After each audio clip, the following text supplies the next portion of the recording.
I So I'm not going to say that this is every single morning without fail.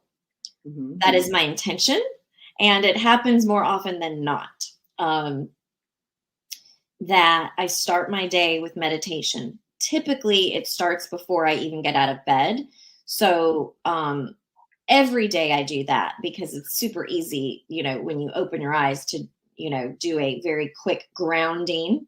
I make sure that I'm grounded first off before my feet hit the floor. And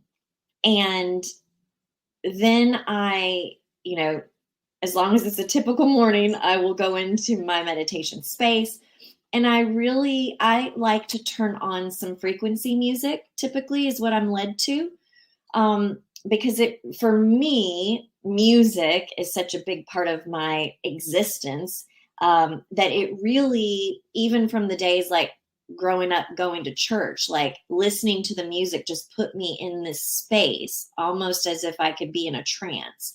And so typically I listen to some frequency music, whatever I'm guided to. And then I really just sit. I will set my intention, and my intention can be the same for several days, or it can change up, and I can have, more than one intention, but I don't have, a laundry list of them. So it's typically one or two. What would happen if you had a laundry list of intentions? Typically, there would be a lack of clarity around any one thing. And either too many messages would be coming and it would be chaos in my own mind, or nothing would come because there would be too many questions out there. And so for me, I find that it's easier to set one or two intentions at a time. I really actually like just setting one intention for my day. Like, this is what I want to accomplish, and this is how I want to feel.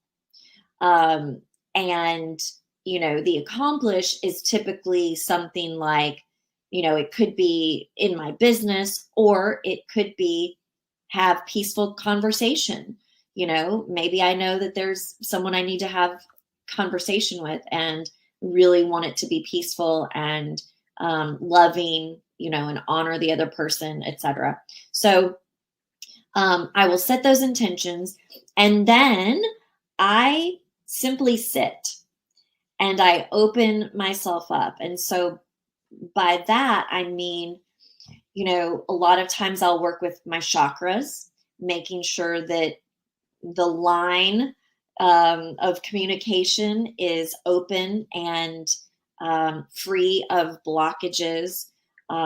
Get those chakras spinning so that they are in balance. When we are out of balance, when we have discord, discontent, those things in our life that can really, or stress, those can really, discord or stress. Right? Like, none of us have that with the energy we've had lately. No, nobody has stress. But when we're focusing on those things, it's very hard to hear source.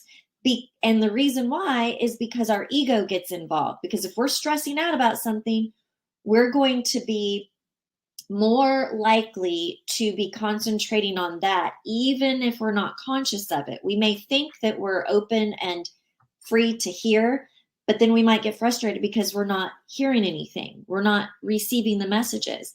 And it's like, well, you probably are. They're just hitting a block. Yeah, your crown chakra needs to be open. Your heart needs to be open.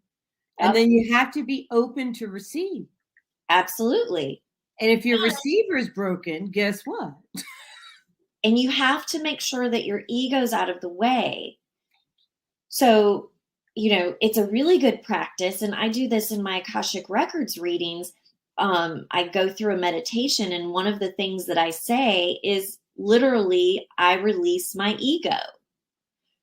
Yeah. And so that's a really good practice in all of our meditation, because when we do release our ego, that keeps our brain out of it. It keeps our mind from telling us things or second guessing or questioning.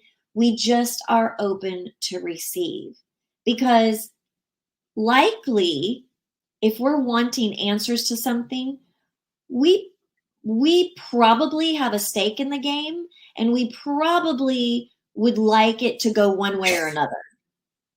And so if we don't release our ego out of the situation, we can possibly think that we're hearing an answer because it feeds our ego, when really that may not be. Like if we asked an intuitive friend, for instance, can you look at this? They may see something else because we got our ego involved.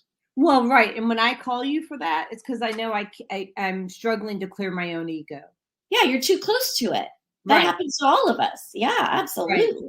Right. One of the things that I teach people, and I don't use the words that you used, right? And I say I only want to take out. I always say, infinite incorruptible source. Please take out any preconceived ideas or belief systems that I may have that may, filter Influence. right? Yes. Influence. Yeah, I'm going to have one these days since last night. One of those days. That may influence, what I hear. And I only want to hear your voice. And I only want to hear what's for highest good. And I get really clear about it. And I make sure that my body is a clear vessel to receive their information. And typically it works. Not always. Yeah. It's a lot easier to receive messages from other people. Not for other people, but for other people, it's no big deal. Yeah, it's when I'm asking for myself. Yeah. Right. That's what I'm saying. It's so much easier when you're asking for someone else because you don't have a stake in the game. Nope. And that really pisses people off too, because like I can get like, nope, that's it. And like, oh, no, yep, that's it. No, really it is.